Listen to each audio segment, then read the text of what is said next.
আয়াতে আল্লাহ তাআলা একদল লোকেদের বর্ণনা দিয়েছেন যাদের জন্য আল্লাহ তাআলা ক্ষমা প্রস্তুত করে রেখেছেন আর জান্নাত প্রস্তুত করে রেখেছেন। প্রস্তুত করে রাখছে কে? 10 শ্রেণীর লোকদের জন্য, যাদের মধ্যে 10টা কোয়ালিটি আছে, তাদের জন্য আল্লাহ তাআলা ক্ষমা রেখেছেন আর আজরান আযীমা, মহা প্রতিদান রেখেছেন। এখন ওই 10 শ্রেণীর লোক আমরা হতে চাই কি চাই না?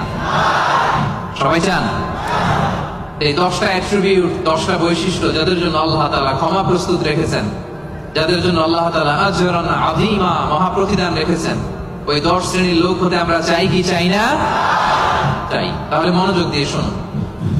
সূরাতুল আহজাবে আল্লাহ তাআলা 35 নম্বর আয়াতে 10 শ্রেণীর লোকের কথা বলেছেন, তাদের জন্য আল্লাহ ক্ষমা রেখেছেন মহা প্রতিদান। শুরুতে আমরা এই আয়াতের শানে নুজুল জানবো, কোন প্রেক্ষাপটে এই আয়াতটা নাযিল হয়েছে। বিষ্ণু ঈসা ইসলামের স্ত্রী উম্মে সালামা রাদিয়াল্লাহু তাআলা আনহা, উনি বললেন, ইয়া রাসূলুল্লাহ, আর-রিজালু ইউযকারুনা ফিল কুরআন ওয়ান নিসাউ লা ইউযকারনা। হে আল্লাহর নবী, কোরআনে পুরুষদের কথা অনেক বেশি বলা হয়, সাথে সাথে নারীদের কথা বলা হয় না কেন?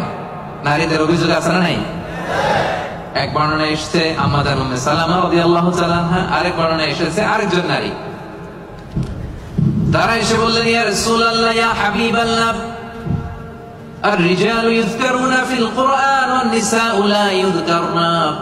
কোরআনের মধ্যে পুরুষবাচক শব্দ দিয়ে বেশি বেশি কথা বলা হয়, বর্ণনা দেয়া হয়, পুরুষের নাম বলা হয়, কিন্তু নারীদের কথা কেন উল্লেখ করা হয় না?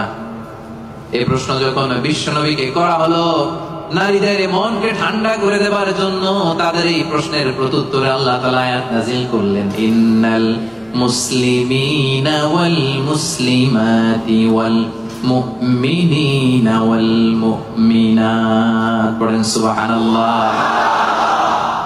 এই আয়াতের প্রেক্ষাপটে নারীদেরকে খুশি করে দেওয়ার জন্য আল্লাহ তাআলা নাযিল করলেন, ইন্নাল মুসলিমিনা ওয়াল মুসলিমাত ওয়াল মুমিনিনা ওয়াল মুমিনাত। মানে মুসলিম নর এবং নারী, মুমিন নর এবং নারী, বিশ্বাসী নর এবং নারী। শুধু মুমিনিন, আল মুমিনিন বললে এর মধ্যে পুরুষ এবং নারী আছে না নাই? as-সাইমিন বললে রোজাদার নারী পুরুষ আছে না নাই?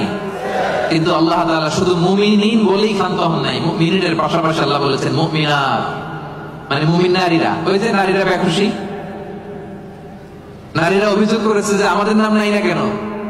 কদ আফলাহাল মুমিনুন, যারা বিশ্বাসী তারা সফল হয়েছে। আল মুমিনুন বললে এর মধ্যে পুরুষও আছে, নারীও আছে, সবাই এর মধ্যে অন্তর্ভুক্ত। কিন্তু নারীরা এতে খুশি না। নারীরা বলে, না, আমাদের নাম দিয়ে গুণবাচক শব্দ আলাদা বলা হয় না কেন? আল্লাহ বলল, যাও, 10টা গুণ বর্ণনা করেছি শুধু তোমাদের খুশির জন্য। পুরুষদের কথা যেমনি বলছি, তোমাদের নারীদের কথা বলে দিয়েছি। পড়েন সুবহানাল্লাহ।